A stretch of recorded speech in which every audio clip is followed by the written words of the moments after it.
Mr. Bombastic.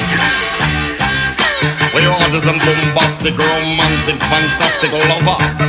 Shaggy. Mr. Lover, lover. Lover. Mr. Lover, lover. Lover. Mr. Lover,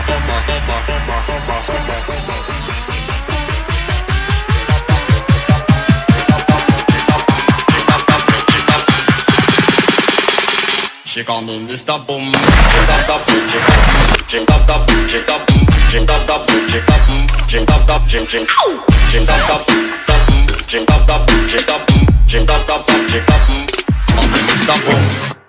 Ching up the boom, ching up the boom, ching up, ching up the boom, ching up, ching up the boom, ching up, ching up the boom. Fuck this is a Mr. Boom, boom, boom. Ching up the boom, ching up. Ching up the boom, ching up, ching up the boom, ching up, ching up the boom, ching up the boom, ching up, ching up the boom, ching up. Fuck this is a Mr. Boom, boom, boom. Mr. Lover, lover. That's good. All right, so what we're gonna talk about today is filming your own hunt. When I first got started doing this, there wasn't a lot of good resources really telling me what I needed, what was necessary, what wasn't necessary.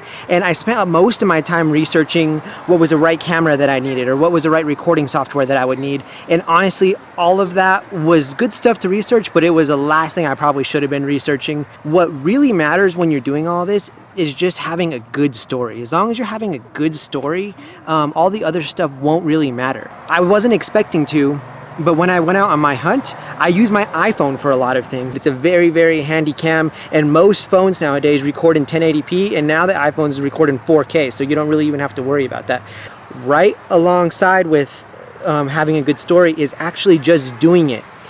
One mistake that I did when I was doing it, I was researching every single little detail. I looked up literally everything, and it came to a point where I just needed to do it. And I didn't have a choice because my hunt was like coming up within the next couple of days. So I really recommend you buying whatever camera you're gonna buy or use whatever camera you're gonna use and just do it.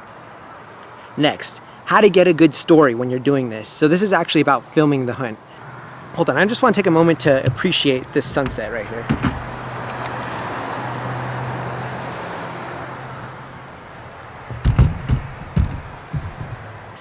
Just like any other story, stories have a beginning, it has a middle, and it has an end.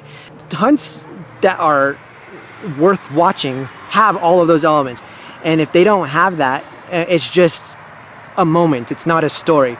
A lot of the hunting videos that I see is just within the final 10 minutes of the hunt, it's right on the elk or whatever animal that they're getting, and it's the kill shot, and then they're done. But what most people nowadays want to see is they want to see everything from you packing for the hunt, you preparing for the hunt. Okay, now you're driving to the hunt. Now you are setting up camp. Once you're setting up camp, okay, now they want to see you calling in an elk. They want to see the shot. Once the shot's done, they want to see you. They want to see your walk up to the elk. They want to see you field dressing it. They want to see everything. They want to be able to relate to the hunter in the video, and that's how you do it. When I was filming my hunt, I was trying to be very professional about it, but it came down to I just did it in a vlog style format, which I feel like it made it more personal. I literally got my camera, turned it around, and held it out like a vlog.